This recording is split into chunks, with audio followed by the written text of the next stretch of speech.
जब आप एक एमटीएफ ऑर्डर लगाते हैं, तो एमटीएफ ऑर्डर लगाते समय आप किस तरीके से अपना टारगेट और स्टॉप लॉस दोनों साथ में लगा सकते हैं। और यदि आप चाहें तो आप अपने स्टॉप लॉस को ट्रेल भी कर सकते हैं। ये सब कैसे कर सकते हैं, ये इस वीडियो में हम देखेंगे। तो आइए मैं आपको अपनी स्क्रीन पे लेके आता हूँ। तो ये ऐप मैं जो यूज़ कर रहा हूँ, ये धन ऐप है। तो आप भी चाहें तो इसे यूज़ कर सकते हैं। इसमें मान लीजिए हम कोई भी एक शेयर पकड़ लेते हैं। लेट्स से मुझे इस शेयर में मुझे एमटीएफ में कुछ बाय करना है, ठीक है? तो मैं इस पे क्लिक करूँगा और ये नीचे जो बाय वाला बटन है, उस पे हम बाय करने के लिए हम जाते हैं। तो आपको पता है कि नॉर्मली आपको ये ट्रेडिंग और इन्वेस्टिंग के अलावा एमटीएफ में आपको ट्रेड लेना है या आपको इन्वेस्ट करना है, तो ये पे लेटर वाला जो ऑप्शन है, ये हम यूज़ करते हैं। तो हम ये पे लेटर पे जाते हैं। एमटीएफ के मैंने बहुत सारे वीडियो बनाए हैं। अगर आपको थोड़ा समझना है एमटीएफ क्या होता है, कैसे काम करता है, इसके क्या रिस्क हैं, क्या बेनिफिट्स हैं, किस तरीके से ओवरऑल सिस्टम चलता है, तो आपको नीचे डिस्क्रिप्शन में इससे रिलेटेड मेरे 6-7 वीडियो हैं, वो आप चेक कर सकते हैं। तो इसमें देखिए नॉर्मली पहले आपको ये मार्केट लिमिट और ट्रिगर के ऑप्शन मिलते थे, लेकिन अभी धन ने एक नया ऑर्डर टाइप जो है वो शुरू किया है, जिसे कहते हैं सुपर ऑर्डर। तो ये सुपर ऑर्डर जो है, यहाँ पर आप अपना स्टॉप लॉस और टारगेट एक साथ आप लगा सकते हैं और चाहे तो इस स्टॉप लॉस को आप ट्रेल भी करके चल सकते हैं। तो ये कैसे करेंगे, ये हम देखते हैं। तो सबसे पहले हम ये सुपर जो बटन है, इस पे हम क्लिक करते हैं और यहाँ पे हमारे जो है सारे डिटेल आपको मिल जाते हैं। तो सबसे पहले हम ये पहला जो प्राइस है ये देखते हैं। जैसे ये अभी एग्जांपल के लिए मैं एसबीआई ले रहा हूँ, समझ लें। सिर्फ मैं एग्जांपल के लिए आपको दिखा रहा हूँ। यहाँ कोई भी शेयर में बाइंग या सेलिंग रिकमेंडेशन वगैरह नहीं है। सिंपली बता रहा हूँ कि एमटीएफ में आप स्टॉप लॉस और टारगेट कैसे लगा सकते हैं। तो मान लीजिए मैं यहाँ पे ये जो है मार्केट प्राइस है, मार्केट की प्राइस की बजाय अगर आपको लिमिट करना है तो इसको आप यहाँ पे मूव कर दीजिए। तो ये मैं इधर मूव किया, तो अब आप देखेंगे कि यहाँ पे ये लिमिट प्राइस हो गया है। लिमिट प्राइस में आप अपना प्राइस दे सकते हैं। तो मान लीजिए मैं इसको बोलता हूँ कि अगर ये प्राइस गिर के जब 770 आ जाए, तो मेरे लिए लेट्स से यहाँ मैं क्वांटिटी बढ़ाकर 10 कर देता हूँ कि मुझे, या मान लीजिए मेरे लिए नो क्वांटिटी जो है वो आप खरीद लीजिए, ठीक है? अब ये मैंने एक एग्जांपल लिया कि 770 के प्राइस पे नो क्वांटिटी खरीदनी है और ये जो है ये एमटीएफ में लेना है, ठीक है? तो एमटीएफ जो है यहाँ पे आपको पे लेटर दिखाई दे रहा है, ठीक है?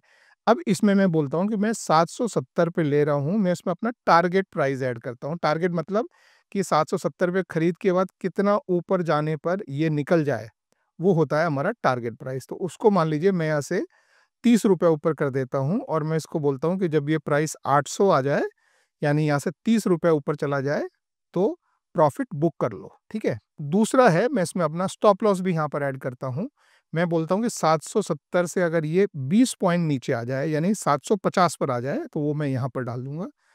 तो यहाँ पे मैं ऐड करता हूँ, थोड़ा ऊपर स्क्रॉल कर लेते हैं, 750, ठीक है? अब 770 में ये खरीदा जाएगा और खरीदने के बाद 800 पे मेरा टारगेट लगेगा और उसके नीचे 750 पे मेरा स्टॉप लॉस लगेगा। तो ये ऑर्डर जो है वो जाएगा। अभी ये ऑर्डर गया नहीं है, ध्यान रखें।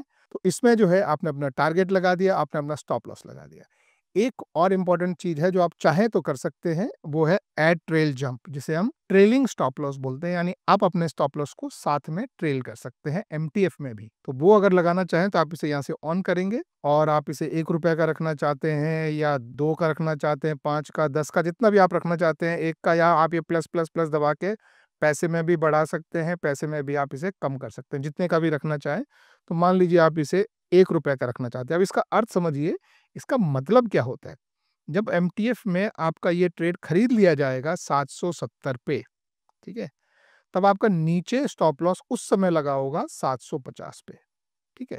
अगर ये मार्केट यहाँ से नीचे आता है और आपका स्टॉप लॉस हिट कर देता है, तो आपका स्टॉप लॉस एग्जीक्यूट हो जाएगा 750 पे और आप मार्केट से निकल जाएंगे। लेकिन यदि ऐसा नहीं होता है और मार्केट थोड़ा-सा ऊपर जाता है, मान लीजिए 770 से 771 हो जाता है, ठीक है? 1 रुपए ऊपर गया और हमने यहाँ पे 1 रुपए का ट्रेलिंग स्टॉप लॉस लगाया है, तो हमारा जो स्टॉप लॉस 750 पर जो लगा है, वो थोड़ा-सा ऊपर मूव होके 751 पर आ जाएगा। ये चढ़कर थोड़ा और ऊपर गया, 772 पे आ गया, 1 रुपए से और चढ़ गया, तो हमारा स्टॉप लॉस भी मूव होके 752 हो जाएगा। तो जैसे जैसे प्राइस ऊपर बढ़ रहा है वैसे वैसे आपका स्टॉप लॉस भी उसको ट्रेल करके ऊपर बढ़ता है, वो गैप मेंटेन करता है जितना आपने शुरू में रखा है। तो यहाँ मैं शुरू में जो कितना गैप रखा है 770 पे एंटर हुए हैं और 50 का, तो वो 20 का गैप रख के चलेगा। और जंप वो कब करेगा, जो क्वांटिटी आपने याद लग, जैसे ही आपके शेयर का प्राइस ₹1 से चढ़ा, आपका स्टॉप लॉस भी ₹1 से ऊपर चढ़ जाएगा। अगर प्राइस नीचे गिरा तो आपका स्टॉप लॉस नीचे नहीं जाएगा, सिर्फ ऊपर चढ़ता है, इसलिए इसको ट्रेल करते हैं। अगर आपका प्राइस ऊपर चल रहा है तो स्टॉप लॉस उसको ट्रेल करेगा, अगर प्राइस नीचे आके उसको हिट कर गया तो हिट करेगा। तो जो कुछ लोग इसको रखना चाहते हैं, कुछ लोग नहीं रखना चाहते हैं, आपकी जैसी भी मर्जी है वो आप करके आप देख सकते हैं कि मैं लगभग 770 इंटू 9 का मैं ट्रेड ले रहा हूं और उसके लिए मुझे कितना पैसा देना है, कितना अमाउंट मुझे नहीं देना पड़ रहा है और कितना ये लेवरेज है। तो ये आपको एमटीएफ का बेनिफिट मिलता है। इसमें सारे एक्सपेंसेस वगैरह देखने हैं तो आप ये जो यहाँ पे फंडिंग एस्टिमेटर है, आप इस पर क्लिक करके सारी चीज़ें जो है वो आप देख सकते हैं। जब आपको सब ठीक लगे तो नीचे ये इंस्टेंट बाय वाला जो बटन है आप इस पर क्लिक कर दीजिए और आपका ऑर्डर जो है वो आप देखेंगे कि यहाँ पे ये बाय डिफ़ॉल्ट सुपर ऑर्डर में आएगा। सुपर ऑर्डर का मतलब है कि आपका ये अभी देखिए इस समय ये ऑर्डर एग्जीक्यूट नहीं हुआ है, ये पेंडिंग स्टेट में है। क्यों पेंडिंग स्टेट में है? क्योंकि मैंने लिमिट ऑर्डर लगाया है। अभी भाव 778 चल रहा है और मैंने 770 लगाया है। तो अभी ये इस समय एग्जीक्यूट नहीं हुआ है। इसका मतलब आपके स्टॉप लॉस और टारगेट जो हैं वो भी नहीं लगे हैं। वो अभी एक्टिवेट नहीं हुए हैं। जैसे ही ये ट्रेड एग्जीक्यूट होगा, दोनों तरफ आपके स्टॉप लॉस और टारगेट लग जाएँगे और ये स्टॉप लॉस और टारगेट जो हैं, ये ओसीओ ऑर्डर्स होते हैं, यानी वन कैंसल्स अदर। अगर आपका स्टॉप लॉस हिट हुआ, तो टारगेट अपने आप कैंसल हो जाएगा। यदि आपका टारगेट हिट हुआ, तो आपका स्टॉप लॉस अपने आप एग्ज़िट हो जाएगा। लेकिन एक इम्पॉर्टेंट चीज़ है जो आपको इसमें ध्यान रखनी है, वो है कि मान लीजिए ये ट्रेड अभी 770 पे एग्ज़ीक्यूट हो गया, उसके बाद आपने इसको मैनुअली अगर आपने एग्ज़िट किया, हुँ? मैनुअली मतलब आपने खुद ने जाके उस ट्रेड से एग्ज़िट कर दिया, जबकि आपके सुपर ऑर्डर लगा हुआ है, यानी आपके स्टॉप लॉस और टारगेट लगे हुए हैं।